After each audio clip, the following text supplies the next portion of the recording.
Yer, YouTube, what's good? Back with another video. Hey, I just decided to make this shit right quick. Cause like I said, it be crazy how I don't be knowing about shit until motherfuckers bring it to my attention. I really don't be in the loop like that. But I'm just seeing now about this fucking Jonathan Major shit. This shit been going on for 2 months now. Like that's fucking, I didn't know shit about it. Like, so he got arrested for domestic abuse or some shit like that. And then now they saying that the evidence is saying that he's innocent. And I'm gonna touch on that in a second too. But my main point about this video is like, because I know a lot of you niggas is in relationships with girls and shit like that. Or you stuck with a bitch and you don't know if she the right one. Or you feel like you want to leave and some reason you just can't leave her. Whatever the fuck you think it is in your mind. You love her that much, or you think that it might be the wrong decision for you to leave. Let me tell you something, bro. Let me holler at y'all. I ain't gonna make this video mad long at all. Let me holler at y'all right quick. If we're gonna do it like this, I read a book from 50 Cent, Hustle Smarter, Hustle Harder, right? And he broke down in there one of his main things with people in his life, why it's so easy for him to cut people off: deposits and withdrawals. That's what he calls them. Deposits and withdrawals. That's how you know who you need to keep in your life or not. At a certain point in your life, you need to cut off people who only making withdrawals from your life. Withdrawals, that could either be money, that could just be your energy, your time, taking your kindness for weak. Anything like that is a withdrawal. Now, I understand sometimes you need to make withdrawals from some people that's close to you, right? But it's got to balance out. Like, it's not even got to balance out, but it can't be overpowering the deposits, bro. So the deposits, what's that? Whether like I said, it don't got to just be money. They could give you money, or it could just be positive reinforcement, positive affirmation, taking some things off your plate. Anything like that. Positivity in your life, gifts, or just allowing you to be yourself or not wanting something from you all the time. Positivity, deposits. That type of stuff is how you know when you need to cut a bitch off. If you with a bitch and you miserable, that's your sign to leave. Cause one, I don't give a fuck what they tell you. Happy wife, happy life, that's bullshit. Ain't no way in hell you as the man should be fucking miserable in a relationship. And you supposed to be the leader, you supposed to be the head, you supposed to be bringing in the money, this, that, and the third. If you with her and she is giving you a headache, and you come home and you don't even want to be home with her, or you're not at peace at home, that's your sign to leave. That's your fucking sign to leave. You don't need to stay in that relationship. For what? You outside all day working, competing against monsters. There's sharks out here, snakes out here. It's all kinds of shit out here that you gotta compete in this fucking world. As a man, you gotta sit there and go to work for 8 hours, 10 hours, 12 hours, busting your ass, and then come home. I don't give a fuck if she was working too. You come home and she's bitching. You can't even come home and sit in silence for at least an hour. You gotta come home and hear her fucking mouth.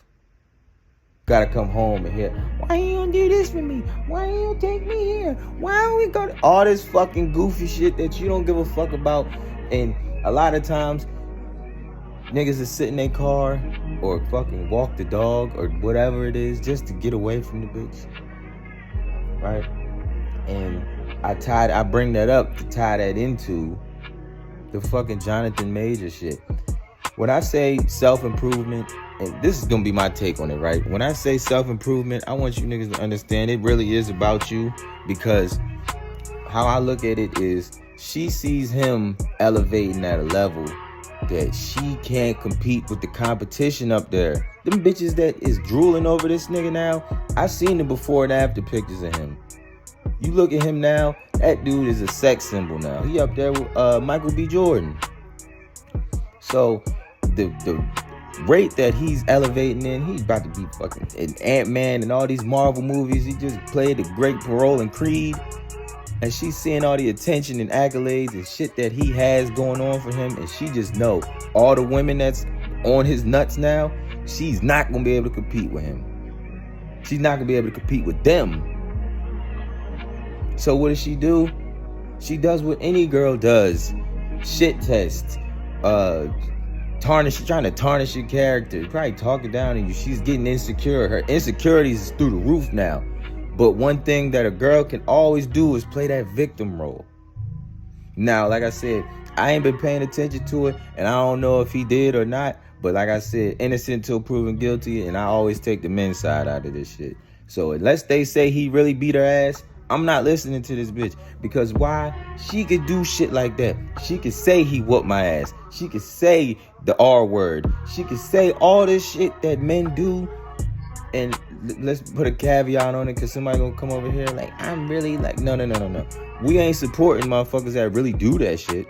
But I'm saying that when a girl says it, or something like that, lying, falsifying information, shit like that on a dude's name, it tarnishes his whole character. Because he about to lose out on he lost out on some Go Army commercials. What else? If he's found guilty, he's gonna be pulled off all the Marvel shit. He's gonna have to be recasted and shit like that. Like, he's gonna lose all of these fucking endorsements and shit that he has going for himself. That's because a bitch lied on him. That's because a bitch lied on him. Even if, let's say they find out that he's innocent. If they find out he's innocent, how many times have you heard college dudes that catch the R case and then found innocent and life is already thrown away? Talent wasted, opportunities wasted because one girl lied. Because a girl lied on him.